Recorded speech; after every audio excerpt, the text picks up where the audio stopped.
사과를 보도록 하겠습니다. 사과. 교재 72페이지를 보시면 사과.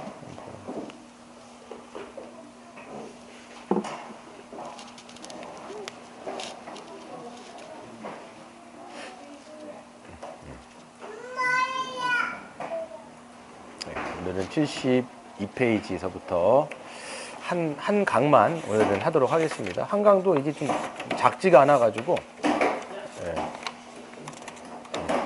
짧진 않고요. 예, 우리 한번 제목 한번 읽어보도록 하겠습니다. 시작. 한 가족으로 살면서 그리스도의 충만함에 이르는 교회. 그랬어요. 그래서 교회는 어떤 곳이냐라고 했을 때 하나님 나라가 이 땅 가운데 임한 것에 현현으로 드러난 게 이제 교회입니다. 그래서 교회는 우리가 그리스도 안에 있는 영적인 가족이라고 말씀드렸어요. 그리고 우리는 이제 성령께서 하나로 우리를 만드신 거예요. 이걸 여러분 아셔야 돼요. 그래서 이건 영적인 겁니다. 실질적인 것이시기도 하지만 굉장히 영적인 부분으로서 우리가 그리스도 안에서 하나로 묶여 있다라 그랬죠. 그래서 교회는 그리스도 안에서 한 몸이다라는 것을 우리가 설명을 드렸다면 오늘 4과부터는 교회는 그리스도 안에서 한 가족이다라는 측면들에 대해서 우리 많이 살펴보도록 하겠습니다. 그래서 우리가 이제 가족이라고 이야기하면 우리가 혈연적인 가족을 먼저 생각을 하게 됩니다. 혈연적인 가족도 있지만 더 중요한 것은 이 그리스도 안에서 한 몸으로 묶여있는 영적인 가족인 교회에 대해서도 더 살펴볼 필요가 있겠죠. 우리 한번 읽어보도록 하겠습니다. 시작. 교회는 그리스도 안에서 부르심을 받은 하나님의 백성이다. 하나님이 통치하시는 복된 나라에서 하나님의 안식을 누리는 공동체다. 예수 그리스도가 세우신 교회이기에 권세 있고 안정하며 충만하다. 또한 성령님에 의해 새롭게 된 백성이기에 결코 실패하지 않는 참된 하나님의 백성이다. 그랬어요. 그래요. 지호가 마이크가 그냥 괜찮아요. 어차피 꺼놔가지고 괜찮습니다. 그래서 교회는 이제 그리스도 안에서 부르심을 받았어요. 여러분 부르심을 받았습니다. 하나님께서 여러분 부르신 거예요. 어디로 부르셨냐면 교회로 부르신 거예요. 즉 그리스도에게로 부르셨는데 그게 그리스도의 몸인 교회로 부르셨다는 걸 여러분 아셔야 돼요. 교회를 그러니까 건물로 자꾸 생각하시면 이거는 굉장히 혼돈되는 이야기예요. 교회는 뭐냐? 하나님의 백성이에요. 이렇게만 여러분 교회는 하나님의 백성이다. 이렇게 여러분 아시면 되는 거죠. 근데 왜 우리를 부르셨을까요? 고생시키려고? 아니겠죠? 왜 우리를 부르셨을까요? 하나님 나라의 복을 누리도록.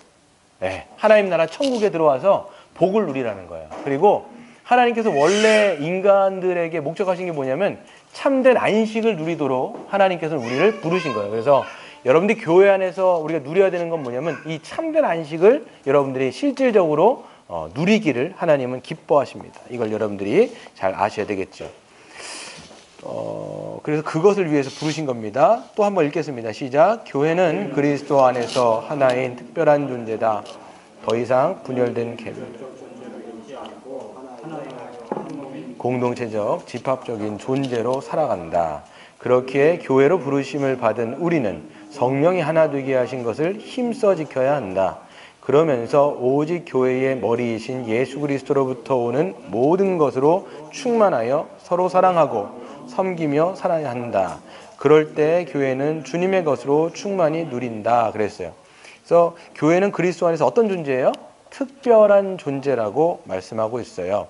그래서 우리는 이제 그리스도의 몸 안에 여러분들이 들어왔다면 더 이상 여러분들은 개별적 자아로 자꾸만 여러분들을 인식하시면 안 돼요. 그래서 이제는 나라는 인식보다는 이제는 어떻게 돼야 돼요? 공동체적이에요. 집합적인 존재입니다. 그렇기 때문에 나가 아니라 이제 뭐예요? 우리라는 말을 써야 돼요. 우리. 왜냐하면 예수님은 여러분을 개별적으로 부르신 게 맞아요.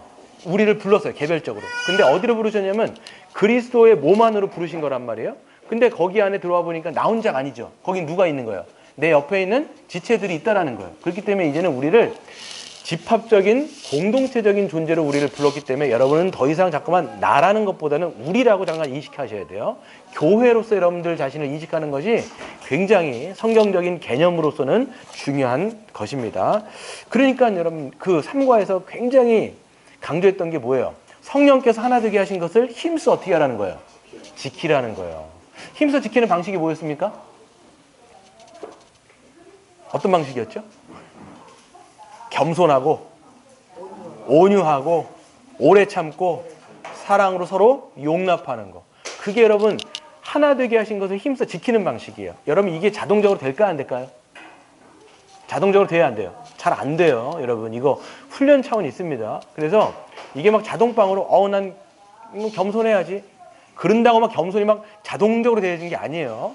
그리고 여러분 누군가에 대해서 참아주고 오래 참고 또 용서하고 용납하는 거 쉬워요? 쉽지 않아요?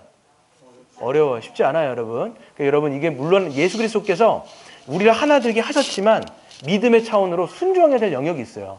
머리로 여러분 안다고 절대 안 됩니다, 이거. 그래서 여러분 믿음이라고 하는 건 머리로 아는 게 아니에요. 예, 실제로 삶의 순종이 진짜 믿음이에요. 머리로는 알죠. 저도 당연히 오래 참가주고 정말 용서하고 용납하고 막 그래야지. 어떤 건 머리로 알아요. 지식은 있어요, 제가. 근데 실질적으로 그런 상황에 딱 들어오잖아요.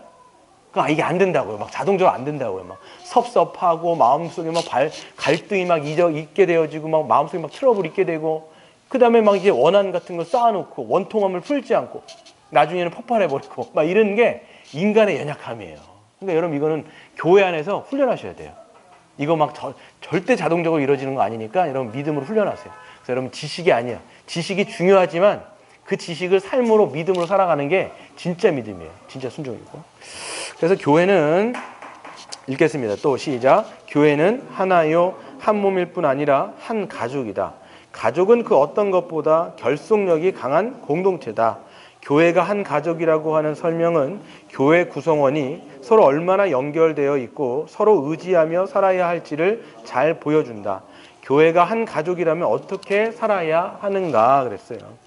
한 몸일 뿐만 아니라 뭐라고요? 한 몸일 뿐만 아니라 한 가족이다. 그러니까 가족이라고 이야기했을 때는 어떤 특징이 있냐면 결속력이 굉장히 강하다라는 측면이 하나 있는 거예요. 그러니까 여러분이 이제 혈연적으로 묶여 있을 때 결속력이 강하죠. 물론 이제 이렇게 평소 때는 잘 몰라요. 평소 때는 애들도 늦게 들어오고 나도 늦게 들어오고 막 그러면 이제 밥도 따로 먹고 잠만 자는 여관 같지만 진짜 그 가족이 막 드러날 때가 언제냐면 집안에 문제 생겼을 때. 집안에 여러분 문제 한번 생겨보세요. 다 달려들어가지고 그 문제를 해결하려고 얼마나 노력하냐고요. 그때 우리가 가족이구나 이게 느낀단 말이에요. 교회 공동체, 이 교회 가족도 그런 면들이 여기 안에 드러난다라고 성경은 이야기하고 있습니다.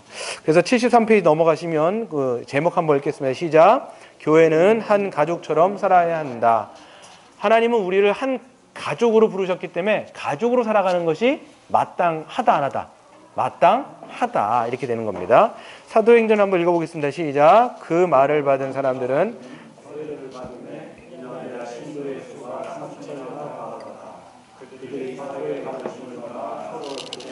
떡을 떼며 오로지 기도하기를 힘쓰느라.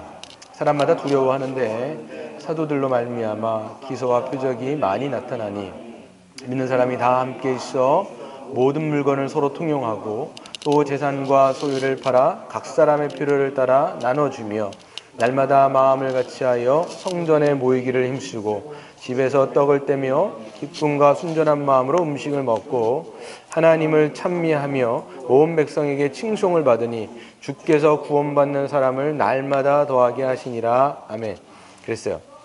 자, 읽어보시면 이제 간단하게 그냥 말씀을 드리면 앞에 내용은 성령 받은 베드로가 그 성전, 예루살렘 성전 앞에서 설교를 합니다. 설교를 했는데 사람들이 그때 유대인들이 오순절이라고 하는 절기를 지키기 위해서 각 다른 지역에 사는 유대인들이 옵니다. 그걸 이제 우리가 디아스포라라는 말 들어보셨죠?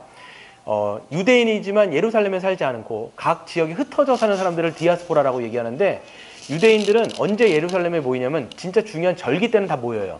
그때 이제 오순절이라고 하는 절기 때문에 수만 명이 거기 운집합니다. 근데 사도 베드로가 성령을 받죠. 120명의 성도들이 마가의 다락방에서 이제 성령을 받아요. 그리고 사도들의 대표로서 이 베드로가 설교를 하는 거예요. 근데 설교를 듣고 난 다음에 뭐라고 얘기해? 맨 마지막 설교 내용이 뭐냐면 너희가 십자가에 못 박은 그 예수를 하나님이 주와 그리스도, 즉 메시아를 너희는 못 박았다 이렇게 얘기하니까 이 유대인들의 반응이 어때요? 우리가 어찌 알고 이렇게 얘기하는 거예요. 왜? 자기네 손으로 하나님께서 보내신 메시아를 못 박아 죽였거든요. 그러니까 어찌할 거 하는 거예요. 그러니까 베드로가 뭐라고 얘기하냐면 이때 얘기합니다. 너희가 그 예수 그리스도를 주로 믿고 회개하면 하나님께서 약속하신 성령을 너희에게 부어주실 것이다. 이렇게 한 내용이 지금 이 내용인 거예요. 그랬더니 그날 세례받은 사람이 몇 명인 거예요? 3,000명. 엄청나게 많은 숫자의 사람들이 유대교에서 기독교, 그 당시에 뭐 기독교란 말은 없었지만 유대교에 있는 사람들이 예수를 믿고 세례를 받는 게 3,000명인 거예요. 엄청난 숫자입니다. 이게 한꺼번에 그렇게 됐다라는 거예요. 그랬더니 그 3,000명이 이제 탄생한 게 뭐냐면 이걸 초대교회라고 얘기하는 거예요. 처음 탄생된 교회, 즉 초대교회가 되는 거예요. 이게. 그랬을 때 그 사람들이 했던 게 뭐냐면 이걸 뒤에서 이제 쭉 설명을 드리겠습니다. 근데 일단 한번 뒤에 내용을 한번 살펴볼게요. 교회는 한 가족으로 어떻게 돼요? 비유되는 거예요. 그래서 가족이라고 하는 것은요, 어떤 비유적인 거예요. 실제적인 가족이기도 하지만 비유적으로 어떤 뉘앙스를 지금 내포하고 있는지를 알 수 있겠죠. 그래서 교회는 하나님의 뭐예요? 가족이고 권속입니다. 그래서 권속이란 말은 뭐냐면 영어 성경에는 하우스홀드라고 되어 있어요. 하우스홀드는 뭐냐면 가족이란 말이에요. 패밀리란 얘기예요. 패밀리. 그러니까 하나님의 가족. 하나님의 가족이기 때문에 아버지는 누굴까요? 하나님이죠. 그리고 그 한 분 하나님을 믿는 모든 그 사람들은 이제 하나님의 권속이다, 가족이다. 그럼 우리는 누가 지금 가족인 거예요? 이렇게가 가족인 거예요. 그리스도 안에 우리 묶여 있으니까.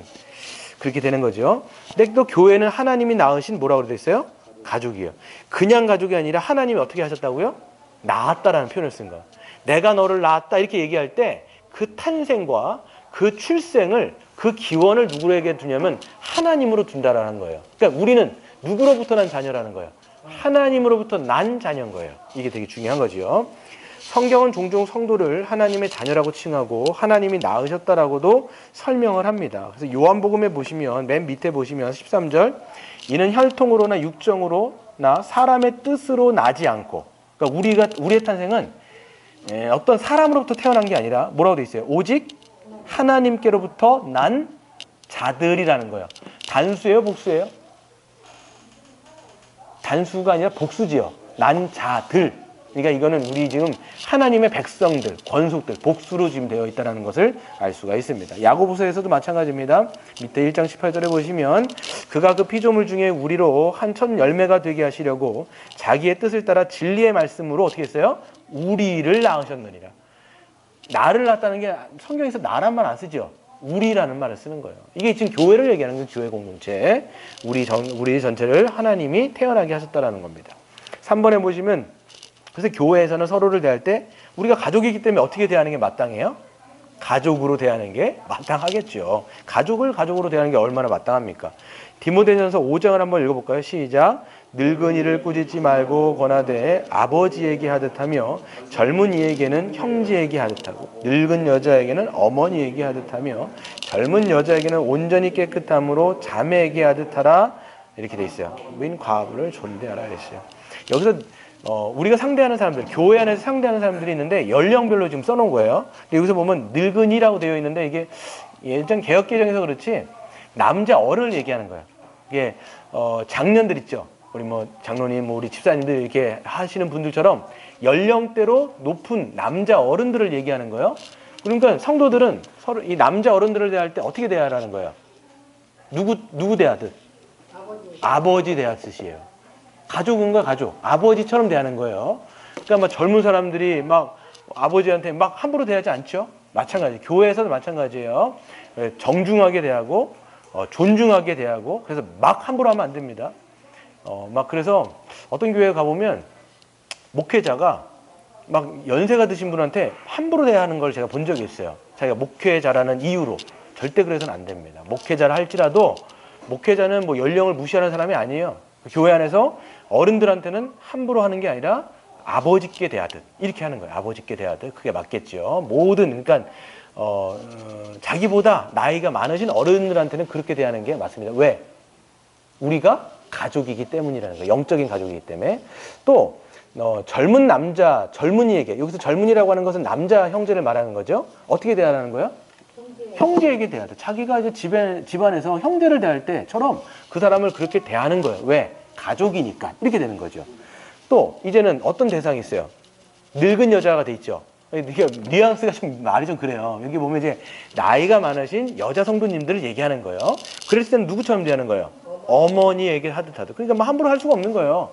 자기 집안에서 엄마한테 대하는 것처럼 어머니한테 대하듯. 여기서 그러니까 연령이 되게 중요한 겁니다. 그리고 젊은 여자에게는 어떻게 대하는 겁니까?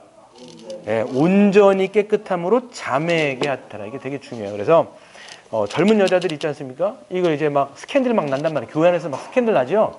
왜 그렇게 대하냐면, 왜 그런 일들이 나오냐면, 젊은 여자들을 자매처럼 대하지 않기 때문이에요. 여기서 붙어 있는 그 조건이 하나 있어요. 뭐라고 되어 있어요? 온전히 깨끗함으로요. 그래서. 딴 데는 조건이 안 달려 있는데, 젊은 자매들한테는 이게 나와 있는 거예요. 예. 온전히 깨끗함으로, 만약에 보세요. 우리 이제 가정의 젊은 여인들 있잖아요. 그럼 어떻게 돼야 되겠어요? 자기 집에 있는 자기 동생처럼 대하는 거예요. 자기의 친동생이라면 그렇게 대하겠냐는 거예요. 스캔들이 나는 것처럼. 절대로 자기 자매한테, 자기 동생한테는, 자기 누나한테는 그렇게 안 하겠죠. 이게 가족이라는 거예요. 가족이라는 거예요. 왜 그렇게 하느냐? 우리가 어떻게 되어 있으니까? 가족으로 묶여 있으니까. 이렇게 되는 거죠. 넘어가겠습니다. 두 번째, 우리 큰 제목을 한번 읽어보겠습니다. 시작. 처음 교회가 탄생되었을 때 모였던 모습은 가족의 모습이었다 그랬어요. 실질적으로 여러분, 우리가 이렇게 교회는 가족이다라고 했을 때, 아, 정말 그런가라고 했을 때, 진짜 아까 초대교회가 탄생됐잖아요. 이렇게 보면 3,000명이 다 운집하면서 세례를 받고 예수님을 믿겠다라고 한 가족이 됐죠. 3,000명이. 근데 그 초대교회의 모습이 어땠냐면 진짜 가족과 같은 모습이었다라는 겁니다. 그래서 1번에 보시면 오순절날, 아까 말씀드린 것처럼 오순절날 예수 십자가 복음을 듣고 믿은 자들이 뭘 받았어요? 세례를 받음으로 신약교회가 탄생이 되었습니다. 여러분, 세례라고 하는 것은 굉장히 중요한 거라고 말씀드렸습니다. 세례는 뭐예요? 그리스도 안으로 들어오는 첫 관문이에요. 그렇죠? 그리스도의 몸이 이렇게 있어요. 뭐 영역으로 표시하기는 어렵지만 그리스도의 몸이 있어요. 영적으로 있는 거죠. 거기 안에 들어오려면 첫 관문인 뭐를 통과해야 돼요? 세례를 통과해야 되는 거예요. 세례는 어떤 자가 받을 수 있을까요? 세례는 어떤 사람이 받을 수 있죠? 예, 복음을 듣고 믿는 자예요. 누구를 믿는 자? 예, 예수 그리스도를 나의 주와 그리스도로 믿는 사람은, 참되게 믿는 사람은 교회, 영적인 교회, 그리스도 안으로 들어올 수 있는 거죠. 그러면 이제 세례라고 하는 것은요, 참된 믿음, 여러분, 믿음이라는 건 보여요, 안 보여요? 잘 안 보이죠? 믿음이라는 거는 난 믿어.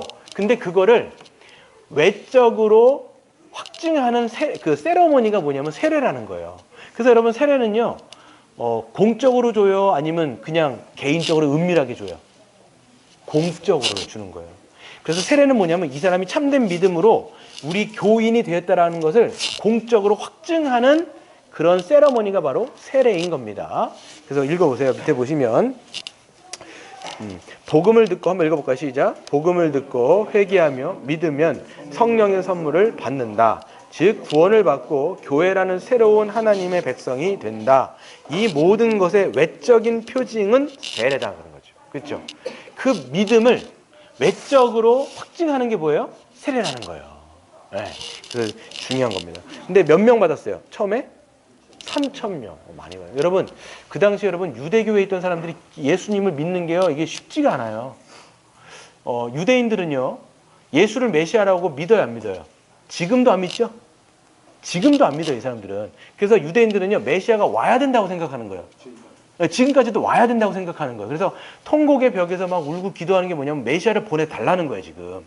그래서 이 모든 세상, 그 사람들은 지금도 꿈이 뭐냐면 예전에 있었던 다윗의 그때의 왕국이 이 땅에서 실현되는 것을 그 사람들은 아직까지 그걸 소망하고 있는 거예요. 네, 지금 이스라엘 백성들은 아주 속국이잖아요. 아니, 속국은 아니지만 아주 작은 민족이잖아요. 근데 메시아가 지금도 오시면 모든 민족을 다 평정해갖고 자기네 왕국이 이 땅에서 건설이 된다고 믿는 거예요. 그래서 지금도 유대인 성전을 짓고 있어요, 이 사람들이. 네, 실제적으로. 근데 이 기독교는 뭐예요? 이미 메시아가 왔다라는 거예요. 그분이 누구라는 거예요? 예수님이라는 거예요. 그래서 그 사람들은 그 당시에도 이 예수는 유대교에 있어서 예수는 어떤 존재였냐면 이단의 괴수인 거예요. 그래서 저 이단, 저 미친놈이다 저거. 자기를 믿으라고, 자기 하나님이라고 그러니까 얼마나 꼴배기가 싫을까요? 그러니까 죽여버리는 거야 나중에. 십자가에 못 박았는데 그 가운데에서도 그 예수를 메시아로 믿은 사람들이 여기서 기독교인들이 된 거예요. 근데 그게 막 3천 명이니까 이게 뭐 굉장히 많은 수인 거예요. 그래서 여러분 그 당시에 유대교에서 이제 기독교로 넘어가잖아요. 핍박이 있을까 없을까요? 엄청나게 핍박이 있어요. 유대인들 가만 안 뒀거든요. 그러니까 뭐 사두개인이라든지 바리새인이라든지 서기관들이요, 사내들인 공회가요, 그렇게 핍박을 한 거예요. 사도들을. 그 당시 사도행전 읽어보면요, 이방인들로부터 핍박을 받은 것보다도 유대인들 그 자체에게 핍박받는 게 너무 많아요. 사도 바울도 실제적으로 그 정도였습니다.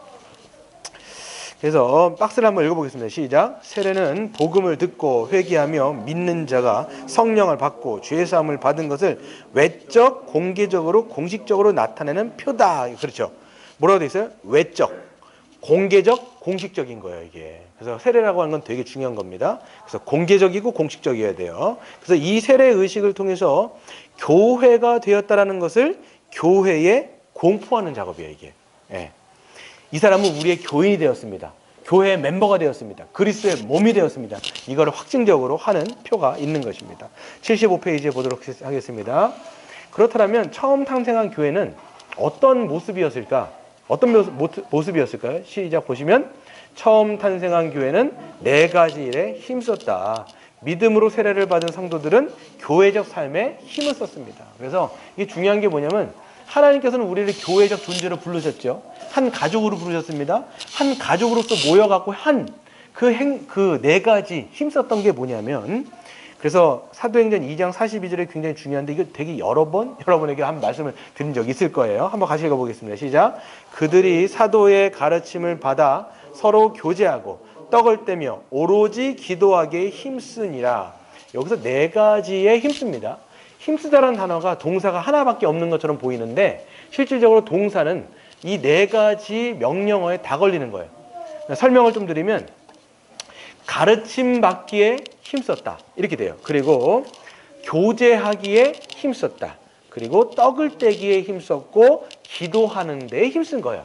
4가지 다 한 가족으로 모여가지고 이 4가지를 굉장히 힘썼다라는 거예요. 그럼 여러분 교회의 본질 가운데 이 4가지가 중요할까요? 안 중요할까요? 중요하겠죠. 우리가 교회가 한 가족이라면 이 4가지의 힐에 힘쓰는 것이 2000년 전에 초대교회에서도 중요했다면 지금도 중요하다는 거예요. 이거는 첫 번째, 그러면 뭐에 힘썼을까요? 보면 배움에 힘쓴 거예요.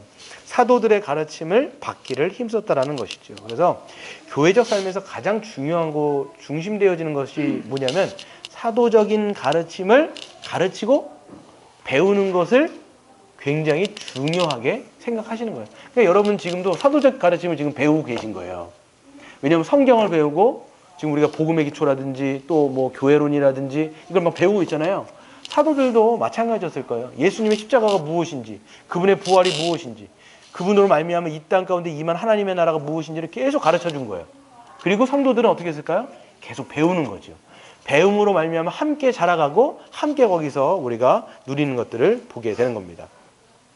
그래서 예수 그리스도가 밑에 보시면 그가 하신 모든 사역, 특별히 뭐예요? 십자가 사역, 그리고 그리스도 안에서 분명하게 계시는 하나님의 구원의 경륜에 대한 가르침과 믿음, 그에 대한 신앙 고백 위에 교회는 세워지며 보존되며 지며 그리스도에게로 자라가게 되는 겁니다. 그래서 지금도 마찬가지예요. 2000년 전도 그랬지만 지금 또 뭐가 중요할까요? 교회는 하나님의 말씀인 사도적인 가르침을 배우는 것이 굉장히 중요한 거예요. 그래서 우리가 함께 배우기에 힘쓰기를 우리 하고 있죠? 그렇죠? 네, 같이 약간 배우려고 하는 거예요. 두 번째, 뭐에 힘썼을까요? 또 서로 교제하기에 힘썼습니다. 그래서 이 교제라고 하는 것은 코이노니아라고 하는 단어인데요. 그리스도 안에서 하나요 한 몸이 된 교회의 모든 회원이 실제로 한 몸 한 가족으로서 교회적 삶을 살아가는 것을 의미하는 겁니다. 그래서 교회의 머리 되신 주님은 교회적 삶인 이 교제를 통해서 하늘의 신령한 복과 은혜, 즉 주님의 모든 충만함을 부어주신다라고 약속을 해주신 거예요. 그래서 여러분 교제라고 하는 것은 우리가 지난 시간에 말한 것처럼 성도 간의 교제가 너무 중요해요. 그래서 여러분 우리가 한 몸으로 되었다면 어떤 관계를 버려야 돼요? 피상적인 관계를 버리라고 말씀드렸죠. 그렇죠? 피상적인 관계가 뭐예요? 서로 그러니까 서로의 이런 것들을 공유하지 않는 거예요. 자기의 마음은 이렇게 딱 있고 그 사람과 액면적인 것만 관계를 나누는 거예요. 나의 속마음은 얘기하지 않죠. 물론 이제 모든 속마음을 다 털어나는 건 아니지만 함께 신앙 안에서 자라가려면 이런 거짓된 관계들은 우리가 버려야 돼요. 그래서 진실된 관계를 맺는 것이 성도 간의 교제입니다. 근데 그 안엔 핵심엔 뭐가 있냐면 십자가의 복음을 통해서 함께 자라가는 거예요. 거기를 통해서 우리가 소그룹 때 여러분 자기의 얘기를 나누세요, 안 나누세요? 자기에 대한 얘기를 나누잖아요.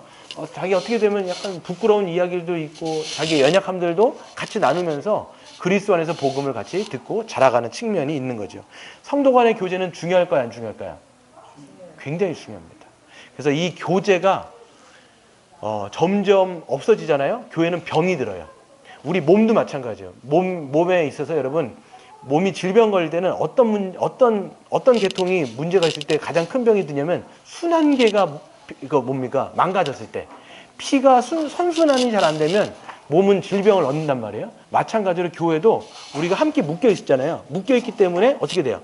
성도 간의 교제가 원활하게 이루어지지 않으면 어디서 막히잖아요.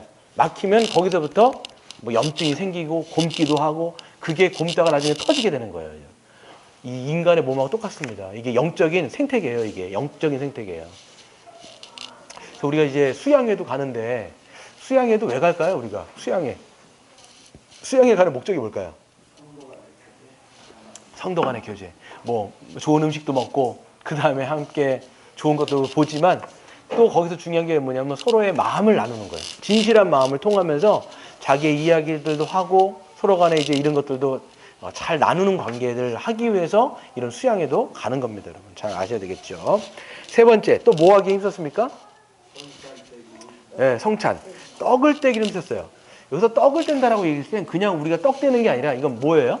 성찬을 얘기하는 거예요. 성찬을. 그래서 초대교회는요 성찬을 자주 했을까요? 뜨문뜨문했을까요? 굉장히 자주 했습니다. 네, 이게 여러분 지금 개신교에서는요 뭐가 자꾸만 힘해지냐면 성찬 같은 게 잘 안 해요. 지금 우리는 일부러 지금 이제 1년을 쉬고 있잖아요. 정예원을 한 다음에 이제 성찬을 하기로 이제 그 다음 정예원이 세워지면 매 월마다 할 겁니다. 저희는. 근데 실질적으로도 무슨 절기가 아니죠. 이렇게 무슨 뭐 추수감사 때나 이렇게 뭐 가끔 한단 말이에요. 근데 사실 성찬은 자주자주 해야 돼요. 자주자주. 네. 그래서 성찬을 통해서 성찬은 뭐냐면 한번 이게 의미를 한번 살펴볼게요. 한번 읽어볼까요? 시작. 여기서 떡을 뗀다는 성찬식을 가리킨다. 성찬식은 예수 그리스도의 형벌 대속적 죽음을 기억하고 그 은혜를 선포하며 나누는 또 하나의 설교예요. 여러분 우리가 떡을 떼는 것은 어떤 세러머니를 하는 거죠. 떡을 뗀다는 건 뭐예요? 예수님의 살을 찢는 거예요. 그리고 이걸 먹는단 말이에요. 그리고 포도주를 따른단 말이에요. 이건 뭐예요? 예수님의 피가 흘려졌다는 얘기인 거예요. 이건 뭐냐면 예수님의 십자가의 죽음. 그게 누구를 위한 죽음이에요? 저와 여러분을 위한, 여러분을 구원을 위한 죽음이었다는 것을 기억하는 방편으로 하나님께서 성찬을 주신 겁니다. 그렇죠? 그럴 뿐만 아니라 이거는 혼자 먹어요? 아니면 같이 먹어요? 누가 먹을까요? 어떤 사람이 이 성찬에 참여할 수 있어요? 세례를 받은 사람. 세례를 받아서 우리가 한 몸이라는 것이 딱 확증된 사람. 이걸 우리 교회로 말하면 정연이 되는 거예요. 우리는 그리스도 안에서 한 몸으로 엮여 있습니다라고 이게 된 사람이 같이 뛰는 거예요. 여러분 식구라는 말은 어떨 때 쓸까요? 식구는 왜 식구일까요? 네, 식구는 어떤 뜻이냐면 같이 먹는 사람을 식구라고 얘기하는 거예요. 네, 그래서 성찬은 식구들이 뛰는 거예요. 그래서 우리가 함께 한 가족이라는 것을 기억하고요. 또한 더 나아가서 성찬식에서 예수 그리스도의 살과 피를 상징하는 떡과 포도주를 먹고 마실 때 생명의 양식인 예수 그리스도를 먹고 마시는 은혜가 실제적으로 주어져요. 그냥 여러분 과거를 기억하는 것뿐만 아니라 여러분 성찬식을 진행하잖아요. 그럼 그때 누가 역사할까요? 성령님이 역사하시는 거예요. 실질적으로 여러분 믿음으로 그걸 먹잖아요. 그러면 실제로 예수 그리스도의 그 살과 피가 여러분의 것으로 되는 거예요. 이게 실질적인 신비적인 연합이 되는 거예요, 여러분. 이거는 그러니까 이거는요, 그냥 이건 원래 종교개혁자들 안에서도 굉장히 논쟁이 많았어요. 어떤 사람들은 이건 그냥 상징적인 거다. 실제적으로 여기선 일어나는 일이 아예 없다. 이렇게 얘기했던 사람도 종교개혁자 중에 한 사람이 있었어요. 그리고 카톨릭은 뭘 주장하냐면 화채설이라는 걸 주장해요. 화채설은 뭐냐면 진짜 그 떡과 포도주에 누가 임재했다라는 거예요. 예수님이 진짜 거기 임재 계신 거예요, 이 사람들은. 그러니까 이 떡과 피를요 함부로 대할 수는 없는 거예요, 이게. 왜? 예수님이니까 이게. 이게 화채설이에요. 근데 개신교는요 그렇게 안 받아요. 칼빈은 뭐라고 얘기하냐면 그 성찬을 진행할 때 믿음으로 받을 때 누가 역사하시는 거예요? 성령이 우리를 통해 역사하셔서 하나님의 잔치 가운데 우리가 어떻게 하고 있는 거예요? 참여하고 있는 거예요. 이게 지금 우리 개신교가 받아들이는 성찬의 의미입니다. 그래서 과거적인 의미도 있지만 현재 지금 여기서 역사하시는 성령님을 우리는 경험하는 거예요. 성찬식이 중요할까요? 안 중요할까요? 굉장히 중요합니다. 그래서 믿음이 없는데 먹으면 어떻게 될까요? 믿음이 없는데 먹으면 안 되는 거예요. 고린도전서, 그래서 제가 누누이 말씀드린 게 고린도전서 11장에 보시면 믿음이 없는데, 참된 믿음이 없는데 그 성찬에 참여했다가 어떤 사람은 잠들고 어떤 사람은 병들고 어떤 사람은 죽었다는 얘기까지 하는 거예요. 그럼 여러분 그거를 주관하는 사람이 누구예요? 목회자죠. 그럼 누구에게 책임이 있을까요? 저한테 책임이 있는 거예요. 그러니까 저도 그냥 막 이거를 성찬식을 베풀 수가 없는 거예요. 그러니까 이거를 규정을 한단 말이에요. 제가 지금 세례도 잘 세우고 세례를 참 잘 이걸 온전하게 세운 다음에 거기서 성찬을 같이 하는 거예요. 지금 이게 연결돼 있다는 걸 여러분이 아셔야 되겠죠. 그 다음에 네 번째로 힘썼던 게 뭘까요? 기도하기에 힘썼습니다. 그래서 교회는요, 여러분 이 기도함을 통해서 이제 주님의 영광과 충만을 이제 우리는 간구하는 건데요. 교회가 어떤 걸 놓고 기도해야 될까요, 여러분? 교회가 정말 기도해야 될 사항이 뭘까요? 어떤 걸 기도하는 게 좋을까요? 교회는 하나님 나라의 영광을 위해서 기도하는 게 중요하겠죠. 그 하나님 나라의 영광이 뭐냐라고 하면 이 교회를 통해서 하나님의 이 십자가의 복음이 전해지는 걸 기도하는 거예요. 여러분 초대교회에서 정말 계속적으로 기도했던 건 뭐냐면, 하나님 우리가 핍박과 이런 환란이 있음에도 불구하고 이 하나님 나라의 복음이 만방으로 전파되어지는데 우리를 써달라고 이렇게 기도합니다. 초대교회가. 우리 물대동산교회도 마찬가지로 이걸 놓고 기도해야 돼요. 우리를 통해서 십자가의 복음이 전해지는 거예요. 그리고 그 복음을 통해서 누군가는 듣고 예수님께로 돌아오는 은혜의 역사들이 우리 교회를 통해서 계속 있게 해달라고. 그래서 저는 이제 지금 저는 요번에 오신 곽예진 성도님하고 요 아영자매, 물론 이제 정의원 사역을 하진 않았지만 이제 공부를 하러 오는데 좀 상징적인 사람들인 거예요. 그러니까 우리 교회에 있어서는 굉장히 상징적인 인물이에요. 왜 그러냐면 여러분 같은 경우에는 이미 그러니까 이 지역 사람들은 아니잖아요. 맞죠? 여러분 이 지역에서 오신 분이 아니란 말이에요. 그러니까 같이 우리가 왔는데 이전하면서 이쪽으로 오신 거예요. 그리고 우리 김영진 성도님도 이제 같이 이제 목사님하고 같이 오신 거고, 그 다음에 여기에 있던 보경이 같은 경우도 여기 사람이 아니에요. 익산 친구예요, 익산 친구. 그러니까 어떻게 말씀운동 연합이라는 루트를 통해서 왔단 말이에요. 그러니까 저희가 지금 어디에 있어요? 이 물대동산 교회가 도림동에 있는 이 지역 교회 있잖아요, 우리 지역에. 근데 이분들은 어떤 분들이냐면 이제는 지역에 있는 사람들이 이 지역 교회로 온 거예요. 어떻게 보면 저희들 교회에서는 1호라는 거예요, 1호. 이 지역 사람이 온 거는요, 처음인 거예요. 그럼 이제 하나님께서는 이 지역에 있는 성도들을 계속 어떻게 하냐? 복음을 전하게 하시는 거예요. 계속 우리로 하여금 복음을 전하고, 또 이런 사람들이 와가지고 복음을 듣고 또 하나님 나라의 백성이 되어지고 계속 들어오는 거예요. 이게 하나님의 성령의 역사인 거예요. 오늘 이제 제가 성경 공부를 이제 오전에 열심히 하는데 아영이라는 친구가 이런 얘기를 카톡으로 보내더라고요. 뭐 이렇게 같이 카톡 번호가 같이 있는데 계속 이렇게 성경 공부를 하면 할수록 세상이 달라 보인다라는 거예요. 네. 그러니까 세상이 원래는 이렇게 그냥 어두웠게 보였는데 공부를 하면 할수록, 창세기를 읽고 하나님 나라의 복음을 알면 할수록 점점 이게 다르게 보이는 거예요. 이 세상이 달리 보이는 거예요. 이게 복음의 역사예요. 우리의 인생을 바꾼다고요. 자꾸만 생각을 바꾸고 우리의 관점을 바꾸고 하나님의 역사가 어떤 것인지를 자꾸만 사모하고 소망하게 만드는 거. 이게 여러분 교회가 기도해야 할 제목이에요. 이걸 기도해야 돼요. 이것 때문에 여러분 우리는요, 때로는 고난을 받을 수도 있고 때로는 핍박을 받을 수 있지만, 그럼에도 불구하고 하나님께서 그 대적자들을 막으시고 우리를 보호하시고 보존하셔가지고 우리가 어떤 사명을 맡는 거예요? 십자가의 복음의 증인으로 우리를 써달라고 여러분들은 기도해야 될 줄로 믿습니다, 여러분. 네. 이 네 가지에 힘썼습니다. 우리 한번 넘어가겠습니다. 그리고 세 번째를 보시면, 반가로 세 번째를 보시면, 서로 교제할 때의 모습은 이제 어떤 모습이었어요? 가족의 모습이었습니다. 그랬을 때 밑에 성경을 좀 읽어보시면 제가 좀 같이 읽어보겠습니다. 시작. 믿는 사람이 다 함께 있어 모든 물건을 서로 통용하고 또 재산과 소유를 팔아 각 사람의 필요를 따라 나눠주며 날마다 마음을 같이하여 성전에 모이기를 힘쓰고 집에서 떡을 떼며 기쁨과 순전한 마음으로 음식을 먹고 하나님을 찬미하며 온 백성에게 칭송을 받으니 주께서 구원받는 사람을 날마다 더하게 하시니라. 아멘. 그래서 교제할 때의 모습은 어떤 모습이었냐? 가족이었는데 그 가족의 모습은 어떤 거냐면 한마디로 얘기하면 여기 지금 어떻다라는 거야. 초대교회 모습이. 모든 믿는 사람이 다 서로를 가족으로 여겼기 때문에 했던 일들이 뭐예요? 자기의 물건을 서로 통용했다는 거예요. 여러분 성도 간의 교제 중에 중요한 게 뭐냐면 자기의 것을 나누는 거예요. 자기의 것을 나누는 거예요. 말만 우리가 사랑합니다가 아니라 실제적으로 어떻게 하는 거예요? 힘든 사람들에게 자기의 것들을 나누어 주는 거예요. 아까도 말씀드렸지만 이 사람도 유대교였어요. 예수를 믿으면 핍박과 환란이 있고 실질적으로 지금 우리랑 완전 차원이 달라요. 경제적으로도 이 사람들에게는 불이익이 갑니다. 먹고 사는 문제에 정말 결정적인 타격을 입어요.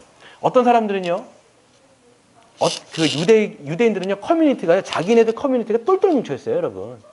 그 나중에 보세요. 똘똘 뭉쳐 있는데 이런 커뮤니티, 상인들이요, 장사를 해야 되는데 그 커뮤니티에 들어가지 못하면 장사를 할 수 있을까요, 없을까요? 없지요.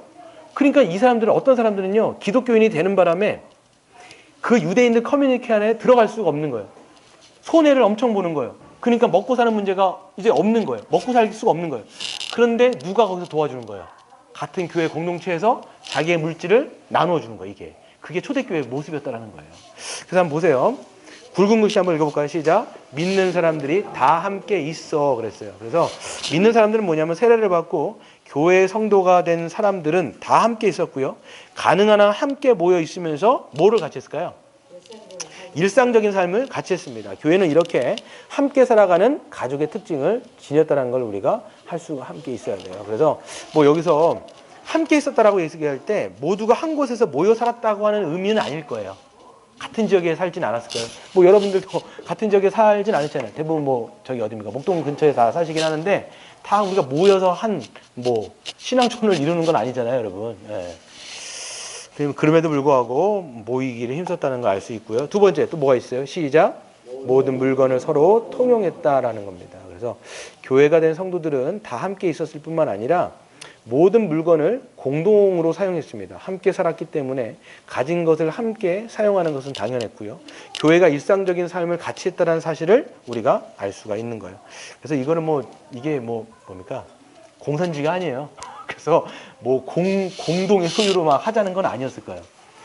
이게 의무도 아니었어요. 딱 기독교인들 했을 때 몇 퍼센트를 띄어놔야 되고 우리는 함께 같이 살아야 됩니다. 이걸 제도화 시킨 게 아니라는 거예요. 이거는 제도화되고 의무화된 게 아니라 어떻게 됐을까? 이거는 자발적으로 된 거예요. 그냥 자기네 같이 할 때 너무 먹고 사는 게 힘든 사람들이 있으니까 있는 사람들이 그냥 내놓겠죠. 왜냐면 지금 먹고 살 게 없는데. 그러니까 자기 것을 그냥 팔아갖고 내놓든지. 이걸 다 판 것도 아니에요. 그러니까 일부를 어느 정도 팔아갖고 그 사람들 필요를 따라서 채워주는 모습이 초대교회에 있었다는 걸 우리가 알 수 있습니다. 그래서 어느 누구도 자기의 소유를 자기의 것이라고 주장하며 다른 사람은 사용하지 못하도록 하지 않았다라는 거예요. 그래서 자기의 재물을 조금이라도 자기 것이라고 여기는 사람이 없었다는 거죠. 박스를 읽어보시면 원문에는 공동으로 소유했다라고 되어 있어요. 그런데 성경에서도 교회의 일반적인 역사 속에서도 강제로 공동 소유를 주장하거나 법으로 그것을 시행한 적이 있어요, 없어요? 없어요. 이거를 강제적으로 시행했던 때가 언제일까요? 강제적으로 시행해서 모든 소유를 강제적으로 막 나눴던 게 언제냐면 교회가 아니라 공산주의예요. 그게 공산주의를 만들었던 창시자가 누굴까요? 공산주의 창시자 칼 막스라는 사람이에요. 칼 막스라는 사람인데 이 사람이 실질적으로 기독교인은 아니었지만 성경을 연구했던 사람이에요. 그래서 성경에서 이 모티브를 따와가지고 아마 이런 이제 일들을 한 거죠. 그래서 칼 막스가 강조했던 게 뭐냐면 이 세상의 문제는 어디에 있다고 봤을까요? 칼 막스가 계급에 있다고 본 거예요. 계급이 있기 때문에 계급이 나눠지는 바람에 있는 사람들은 없는 사람들을 착취해갖고 이렇게 뽑아먹는다는 거예요. 그러면 문제를 해결하려면 뭘 없애면 돼요? 계급을 없애면 되는 거예요. 그래서 여러분 공산주의의 그 상징이 뭔지 아세요? 칼하고 도끼가 말 그거예요. 그게 뭐냐면 혁명의 도구인 거예요. 사람들은 민중들이 혁명을 해가지고 그 계급을 다 깡그리 없애버리면, 그래서 모든 소유를 같이 공유하면 이 땅의 문제는 여기에서 천국이 올 거다. 약간 이런 생각을 하는 거예요. 근데 여러분 제도적으로 그 사람들이 정말 그랬잖아요. 해결이 됐을까요? 안 됐을까요? 절대 안 되죠. 지금 이제 공산주의가 남아있는 데가 지금 북한이란 말이에요. 북한하고 몇 안 되는 데인데 북한에 계급이 있어요, 없어요? 엄청난 계급인 거예요. 이거는요, 계급을 깨려고 했던 게 공산주의인데 북한을 보면요, 엄청난 계급인 거예요. 이게 김일성 부자가 꽉 쥐어가지고 거기에서 계급이 쫙 나뉘는 거죠. 오히려 더 착취를 해버리는 거예요. 그래서 여러분, 사람이 제도로 이런 문제를 해결할 수 있다 없다? 절대 없어요. 그리고 이거는요, 성령을 받은 사람들이 자발적으로, 이건 어떻게 하는 거냐, 기쁨으로 그냥 교회 공동체가 이렇게 형성이 된 거예요. 제도와 의무가 아니라는 거예요, 여러분. 교회는. 근데 여러분, 진짜 문제는 뭐냐면, 문제가 아니라 이는 자기의 소유물을 자기만 사용하지 않고 다른 사람들도 자유롭게 사용할 수 있도록 내어놓았다라는 의미가 있어요. 자발적이었던 거예요. 초대교회는 제도가 아니라. 우리 또 한번 읽어볼까요? 77페이지 보시면 읽겠습니다. 시작. 재산과 소유를 팔아 각 사람의 필요를 따라 나눠주며 라고 얘기했을 때, 각 사람의 필요를 따라, 사람들의 필요가 보이는 거예요. 필요가 보이는 거예요. 그래서 필요할 때는 자기의 재산을 팔기도 하고요. 이것은 의무가 아니었습니다. 필요할 때 자원하는 사람들이 자기의 재산과 소유를 팔았어요. 왜 팔았을까요? 가난한 자, 먹고 살기 힘든 자, 그런 사람들을 구제하기 위해서 사람들은 자기의 것들을 내어놓았다라는 거죠. 그래서 다 함께 일상을 같이 살아가고 교제하니 누구에게 어떤 필요가 있는지를 알 수가 있었습니다. 그래서 여기 한번 밑에 읽어볼까요? 시작. 교제가 필요가 헌신을 한다. 여러분, 이거 되게 중요한 말이에요. 뭐냐면 교제하지 않으면 어떤 사람의 상황을 알 수 있어요, 없어요? 없어요. 교제를 해야 저 사람이 뭐가 힘들구나, 저 사람이 이게 필요하구나를 알 수가 있어요. 그러면 교제는 무엇을 아느냐면 결국은 어떤 사람의 필요를 알게 돼요. 그 사람이 근데 힘들다는 걸 내가 알았어요. 그럼 여러분 가만히 있겠어요? 안 가만히 있겠어요? 가만히 있지 않죠? 그럼 거기서 뭐를 낳을까요? 헌신을 낳는 거예요. 그럼 내가 여기서는 내가 이런 것들을 내가 저 사람한테 좀 도움을 줘야 되겠다 라고 하면서, 그게 물질이 될 수도 있고 시간이 될 수도 있고 만나서 뭐 차 한 잔이 될 수도 있고요. 그런 방식으로 하는 거예요. 그래서 여러분, 교제가 굉장히 중요합니다. 교제가 필요를 낳고 필요는 결국은 헌신을 낳게 되는 거, 여러분 이거를 꼭 기억하셔야 되겠어요. 밑에 내려가면 한번 또 읽어보겠습니다. 시작. 날마다 마음을 같이하여 성전에 모이기를 힘쓰고 집에서 떡을 떼며 기쁨과 순전한 마음으로 음식을 먹고 하나님을 찬미하였다라는 거예요. 날마다 마음을 같이 했어요. 성전에 모이기를 힘썼습니다.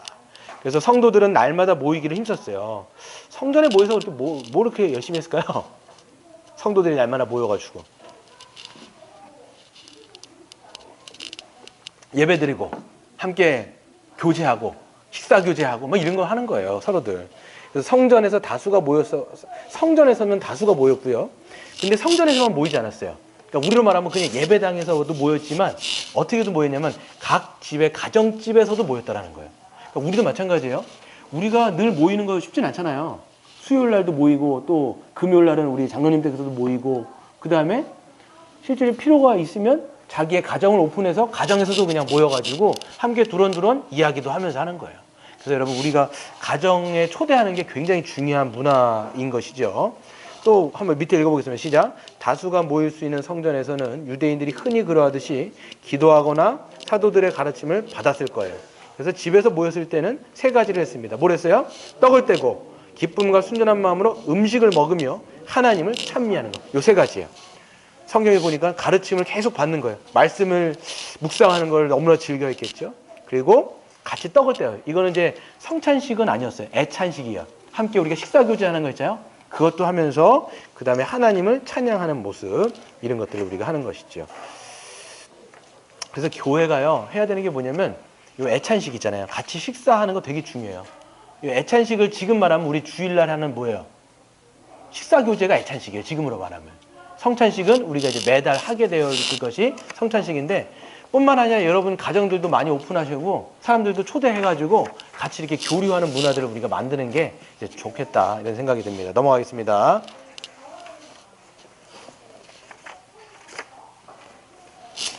그래서 4번 읽어보시면 시작. 다양한 배경을 가진 생면부지의 사람들이 오직 복음을 듣고 믿어 세례를 받은 후 사랑으로 한 가족처럼 살아가는 교회 공동체의 모습은 그 자체로 충격이었으며 칭송을 불러일으키는 복음, 전파, 곧 전도였습니다. 그래서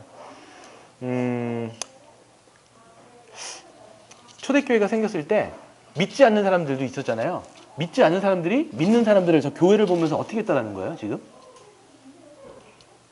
어떻게 했을까요? 예? 어떻게 했을까요? 믿지 않는 사람들이 믿는 사람들이 가족처럼 살아가는 것을 보면서 뭐 했다라는 거예요, 지금? 예? 비웃었을까요? 성경이 뭐라고 되어 있을까요? 충격이었죠. 충격받고 어떻게 했을까요? 칭송했을까요? 칭송. 왜 칭송했을까요? 왜 칭송했을까요? 칭송이 뭐예요? 칭찬하고 야, 놀랍다, 이렇게 하는 거예요. 놀랍다. 그러니까 믿지 않는 사람들이, 저 믿는 사람들이 저렇게 행하는 거, 서로 함께 모여서 가족같이 보내고 없는 사람들 거 자기를 내어주면서 돕고 섬기는 것을 보면서 놀랍다 얘기하는 거야. 놀랍다. 그러면 지금 교회들하고 그때 초대교회의 모습하고는 사뭇 뭐가 있어요? 격차가 있죠. 지금은 어때요? 세상으로부터 우리가 칭송을 받고 있나요? 욕을 먹고 있나요? 욕 먹고 있죠. 왜 욕 먹을까요? 왜 이상하게 돌아갈까요? 예? 예. 예. 그러기도 하고 더 탐욕적으로 우리가 살아가고. 그렇죠? 교회들이 오히려 막 탐욕적으로 부리잖아요. 막 보면. 더 가지려고 하고. 그러니까 믿지 않는 사람들이 잠깐 뭐라고 다냐면, 그러니까 너희들이 더하다. 뭐 이렇게까지 막 이렇게 리플을 달아놓는 거죠. 그러니까 그때는 어땠냐면, 세상에는 없는, 그 초대교회 당시 보면요, 세상에는 없는 그런 모습이 교회 안에 보이는 거예요. 그러니까 믿지 않는 사람들도 충격을 먹는 거예요. 야, 이런 공동체가 다 있네? 이렇게 해버리는 거예요. 이런 게 있습니다. 네. 그래서 우리도 마찬가지예요. 교회가 교회다운 모습을 여러분 갖추어 갈 때, 이런 초대교회 모습 같은, 똑같이 적용할 수는 없지만 그래도 이런 모습으로, 즉 서로 사랑하는 모습을 보일 때 세상은 교회를 향해서 어떻게 반응할까요? 놀랍다, 놀랍다, 놀랍다. 칭송을 하는 거예요. 칭송.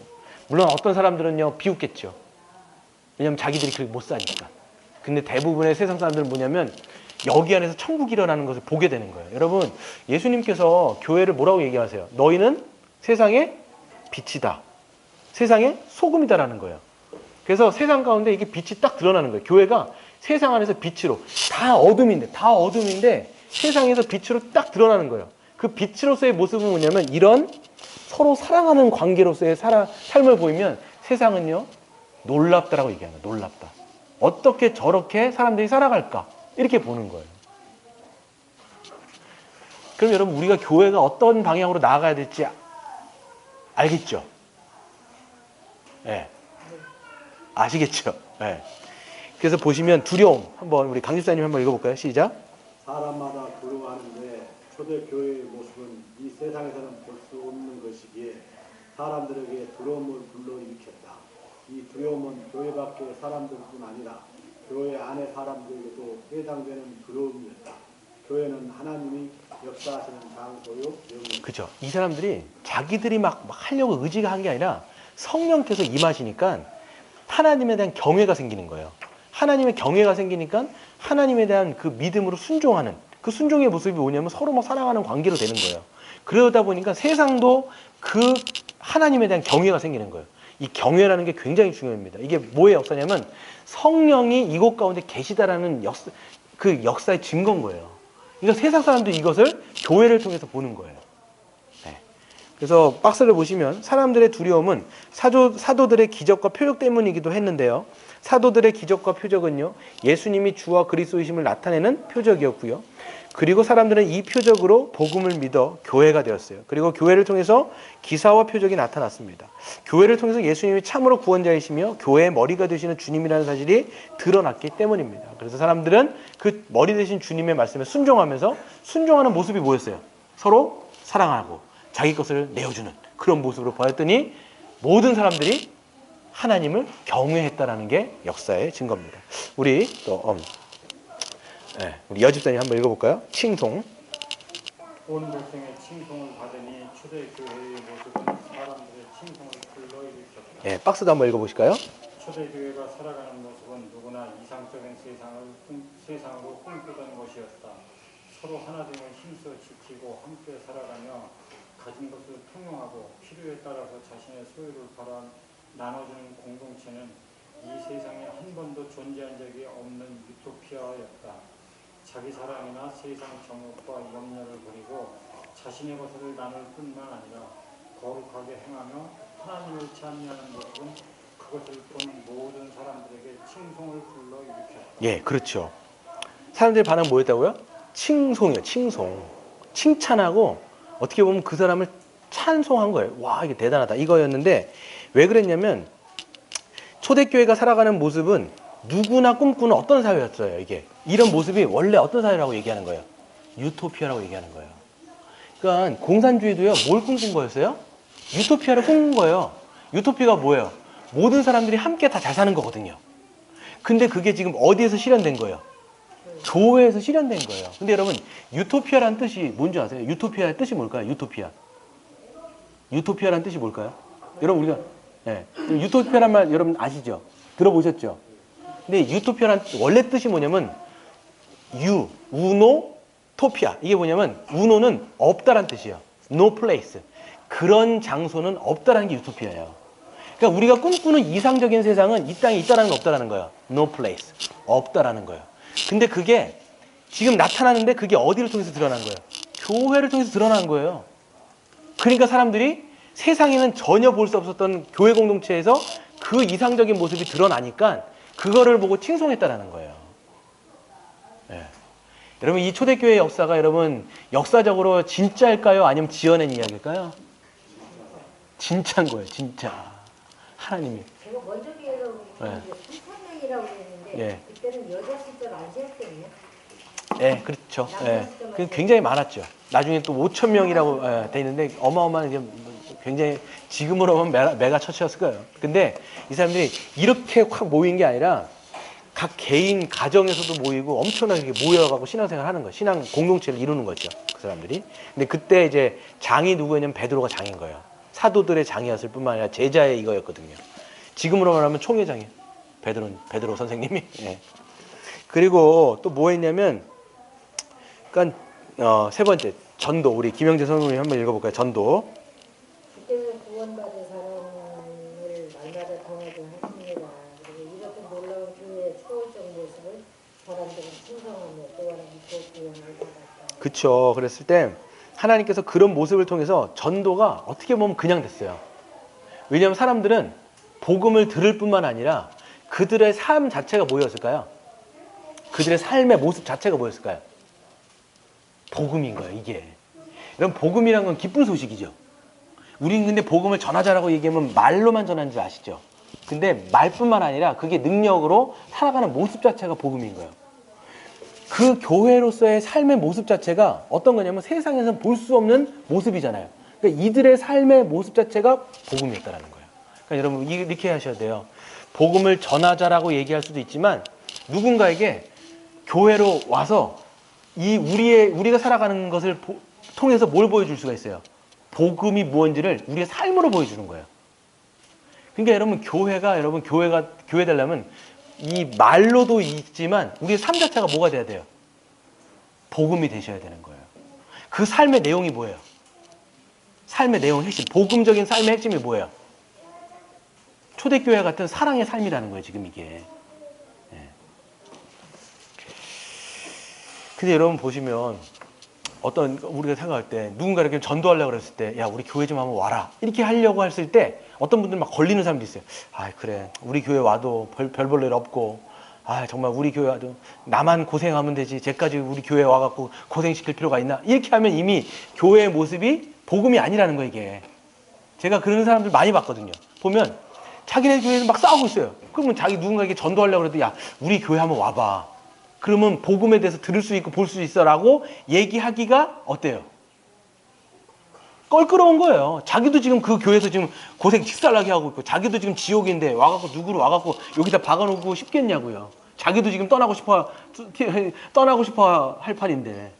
그러니까 교회는 교회가 복음적인 삶이 되어졌을 때 누군가 왔을 때 보라고 얘기할 수 있는 거예요. 와 봐라. 우리 교회 한번 오면 네가 정말 복음이 뭔지를 들을 수도 있고 볼 수도 있다. 이렇게 얘기하는 거예요. 우리 물된 영상교회는 이런 교회를 꿈꾸는 거예요. 그래서 네. 우리가 79페이지 좀 더 마치고 하게 될 텐데요. 5번 같이 읽겠습니다. 시작. 또 다른 증언. 초대교회는 두 가지가 없는 하나님의 가족 공동체였다 그랬어요. 초대교회는 두 가지가 없었어요. 뭐가 없었을까요? 뭐가 없었을까요? 두 가지가 없었대요. 초대교회는 두 가지가 없었어요.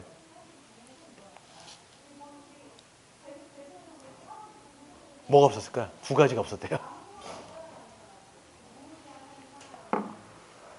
재물을 자기 것이라고 하는 그렇죠. 재물을 자기 것이라고 하는 사람. 그래서 자기만 사용하는 사람이 없었대요. 또 그러니까 어떻게 돼요? 그렇죠. 그건 다 연결되겠죠. 이게 성경에 보면요. 사도행전 4장 제가 읽진 않았지만 사람들이 딱 보면 필요가 보이는 거예요. 누군가는 정말 힘들어가지고 기독교인이 되면서 아주 핍박을 받으니까 힘든 사람이 있는 거예요. 그러니까 어떻게 해요? 자기의 소유를 팔아가지고 사도들의 발 앞에 내려놓는 거예요. 그렇죠? 그러다 보니까 자기의 물건을 자기의 것이라고 주장하는 사람이 없으니까 어떻게 하겠어요? 교회에 누가 없어지는 거예요? 또 가난한 사람이 없어지는 거예요. 자기 것을 다 잠깐만 내놓는데 그러니까 어떻게 돼요? 가난한 사람들이 그 사람들의 구제를 말미암아 함께 얻으면서 살아가니까 가난한 사람이 없는 거예요. 여기서 우리로 말하면요 이렇게 되는 거예요. 완전히 먹고 사는 문제가 해결되지 않아서 그런 사람이 교회 안에서 있어서는 돼야 안 돼요. 교회 안에 여러분 먹고 사는 문제가 걸려가지고 그게 안 되는 사람이 만약에 교회 안에 있다. 있을 수가 있는 얘기일까요? 있을 수 없는 얘기일까요? 있어요. 아니 있을 수 있는 얘기일까요? 없는 얘기일까요? 원래는 없는 얘기예요. 절대로 그래서는 안 돼요. 교회는 한 가족이라면서요. 가족이라는데 누군가는 먹고 사는 문제가 걸려 있고 정말 아주 힘들어 갖고 있는데 그 사람을 처지를 보면서 가만히 있어요? 절대 그래서는 안 되죠. 그건 가족이 아니잖아요. 그러면 자기 것들을 팔면서 내놓는 거예요. 이 사람도 같이 살아가는 거죠. 이게 여러분 교회 공동체가 나아가는 방향이에요. 그래서 가난한 자가 없었다라고 이야기하는 것은 실제적으로 구약 신명기를 한번 밑에 읽어보겠습니다. 시작. 내가 만일 내 하나님 여호와의 말씀만 듣고 내가 오늘 너에게 내리는 그 명령을 다 지켜 행하면 내 하나님 여호와께서 내게 기업으로 주신 땅에서 내가 반드시 복을 받으리니 너희 중에 가난한 자가 없을 것이다. 여러분 이거 언제 말씀하신 건가요? 하나님께서 신명기에서 말씀하신 거예요. 신명기는 어떤 책이냐면 구약에서 가나안 땅에 들어가기 전에 모세는 이제 가나안 땅에 들어가긴 죽어요. 그러니까 제 2세대들이 이제 가나안 땅에 들어갈 거잖아요. 그때 모세 오경을 그 레위기에 나왔던 내용들을 그 가나안 땅에 들어갈 2세대들에게 설교한 내용이 신명기예요. 그래서 뭐라고 얘기하냐면 너희는 이제 들어갈 거야. 들어갔을 때 하나님의 뭘 지키라고 얘기했을까요? 율법을 제대로 좀 지켜라. 너가 좌우로나 우로나 치우치지 말고 그 율법을 그대로 잘 지켜라. 그러면 그때 하나님께서 복 주셔갖고 어떤 사람이 없을 것이다? 가난한 자가 없을 것이라고 신명기 15장에 이미 약속되어 있던 말씀이에요. 근데 여러분 이스라엘 백성들이 그 율법을 잘 지켰을까요? 안 지켰을까요? 못 지켰어요. 한 번도 제대로 지킨 적이 한 번도 없어요. 그랬을 때 이스라엘 백성들 가운데 뭐가 생겨나기 시작했을까요? 부유한 자는 계속 부유하고 가난한 자들은 계속 가난한 거예요. 그랬을 때 여러분 구약에서 약자 있죠. 약자. 하나님께서 약자를 돌보시는 하나님이잖아요. 그 약자 중에 세 부류가 누구예요? 객, 고아, 과부예요. 이 사람들이 3대 약자인 거예요. 이 사람들이 근데 하나님께서 이런 사람들을 돌보라고 계속 율법에 다 나와 있어요. 그런데 이스라엘 백성들이 지켜요, 안 지켜요? 안 지켜요. 그러니까 나중에는 보면요, 이 객과 고아와 과부가 핍절해갖고 어떤 사람은 이 과부가 몸을 팔기도 하고. 왜냐하면 여러분 지금 과부는 전혀 다릅니다. 만약에 과부가 되면 이 기본 생활을 할 수가 없어요. 그러니까 어떤 사람은 자기가 몸을 팔아버리는 거예요. 이런 일들이 이스라엘 백성들 사이에 있어나는 거예요. 그러니까 여러분 이사야서를 보면 어떤 내용이 나오냐면 너희들이 지금 내 성소에 와갖고 기도를 하는데 너희는 내 지금 마당 뜰만 밟고 돌아간다 얘기하는 거예요. 니들이 아무리 기도해도 나 너희들 기도 듣기 싫어. 왜? 너희들 손에 피를 묻히면서 기도하거든. 근데 그 사람들이 피를 손에 묻혔다고 하는 얘기가 뭐냐면 니들 봐라. 개, 고아, 과부 있는데 하나도 돌보지 않았잖아. 그리고 너희들이 달과 절기, 유대인들의 절기는 그렇게 뻔질나게 지키면서 그러니까 율법의 형식은 그렇게 지키는데 실질적으로 율법이 요구하고 있는 정신인 사랑은 전혀 실천하지 않았다. 그러니까 그때는 가난한 사람이 없는 게 아니라 이 빈부격차가 굉장히 나는 거예요.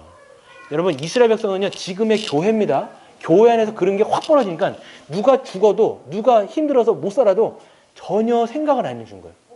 근데 이게 여러분 나중에 이 말씀이 성취된 게 어디예요? 이 말씀이 그대로 성취된 게 어디에서 성취된 거예요? 신약의 초대교회에서 성취가 된 거예요. 성령 받은 백성들이 이제 자발적으로 실제적으로 자기 걸 나누는데 뭐가 없어요? 가난한 사람이 없는 거예요. 진짜로. 그게 신약에서 실천이 되는 겁니다. 여러분 그거 아셔야 돼요. 넘어가겠습니다. 네. 시간이 없으니까 80페이지 칼빈은요. 여러분 나중에 한번 읽어보세요. 칼빈이 한번 읽어보시는데 지금 칼빈은요. 지금으로부터 몇백 년 전 사람이에요. 500년이 넘은 사람입니다. 근데 지금의 현실하고도 굉장히 아주 예리하게 썼어요. 이분 나중에 읽어보시면 그 당시에도 이거 빈부가 굉장히 심하고 그래서 칼빈이요. 제네바에서 성시화를 실제적으로 해요.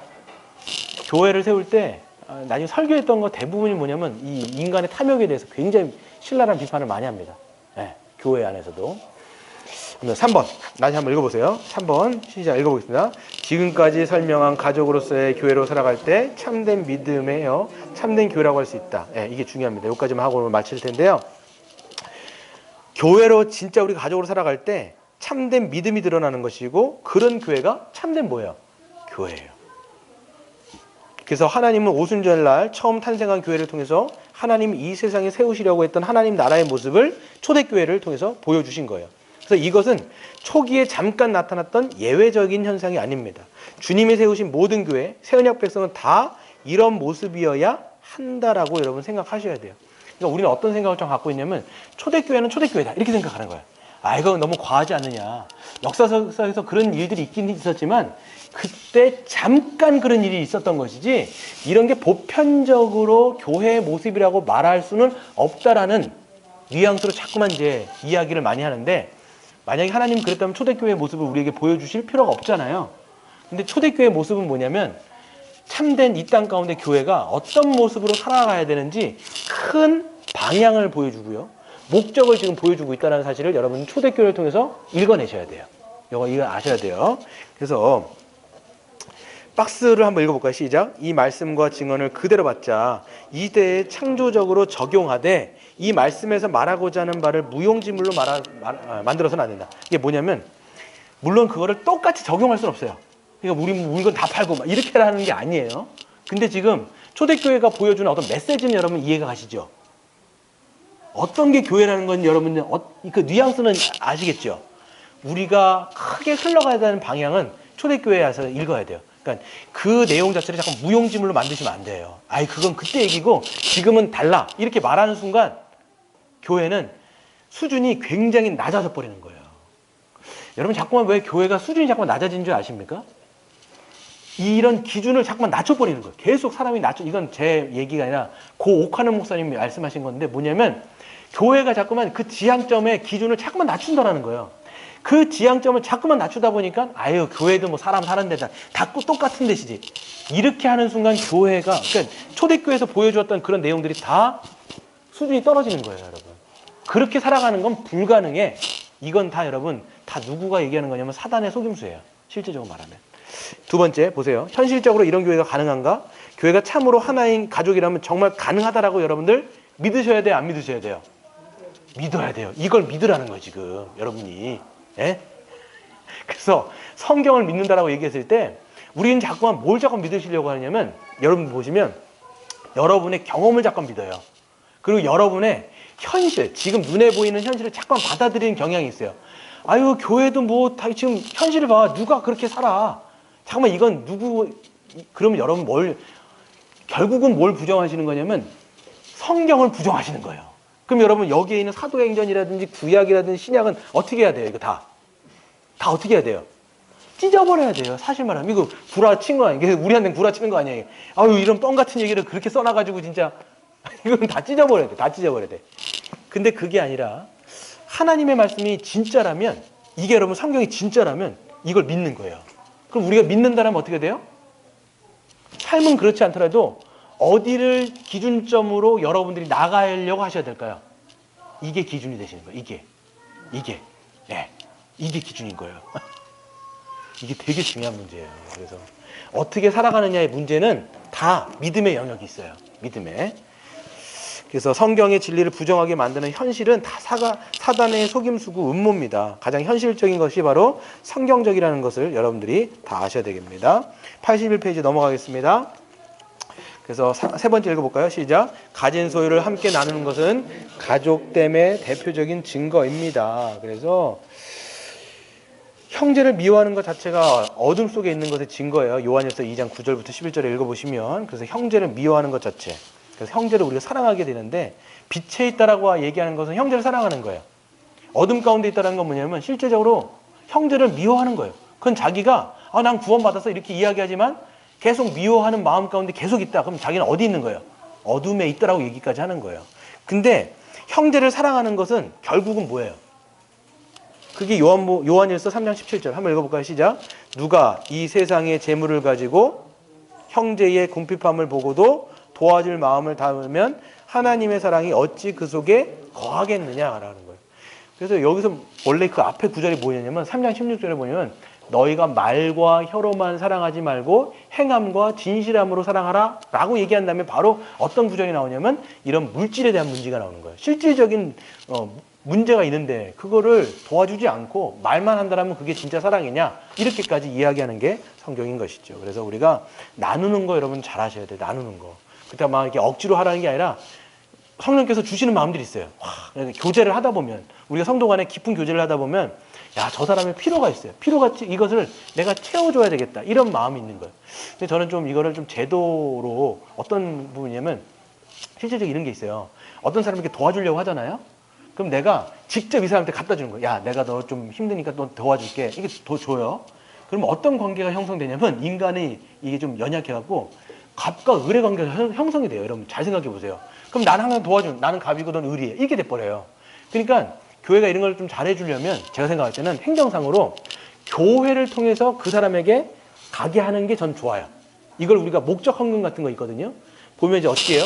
누군가의 이름을 쓰고 교회에다가 얘기하죠. 누구누구에게 이걸 좀 전해달라. 뭐 자기 이름을 안 써도 되고 뭐 써도 되고 상관없어요.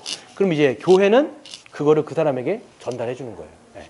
그렇게 하면서 그 사람의 필요를 채워주는 이 역할을 하겠죠. 또 이런 초월적인 교회 공동체는 사람의 힘으로 만들 수가 있을까 없을까요? 4번에 교회 공동체는 사람의 힘으로 절대로 만들 수가 없어요. 오직 생명의 부어지심으로 모든 성도가 새 마음을 지니고 하나가 되는 새로운 피조물, 즉 교회가 되어야만 가능한 거예요. 네. 이거는 성령께서 행하시는 일이지 우리가 하는 일이 아니에요. 왜냐하면 하나 되게 하신 것은 누가 한 거예요? 성령님이 하시고 하나님이 하셨어요. 그러니까 이거는 우리가 하는 게 아닙니다. 그래서 우리는 참된 믿음으로 하나가 됐다라는 것을 우리가 이미 알고 믿으며 그래서 이제 함께 한 가족으로 살아가는 것을 우리가 힘써야 되는 것이죠. 그렇게 되시기를 주의 이름으로 축원드립니다. 아멘. 이 시간 한번 같이 기도.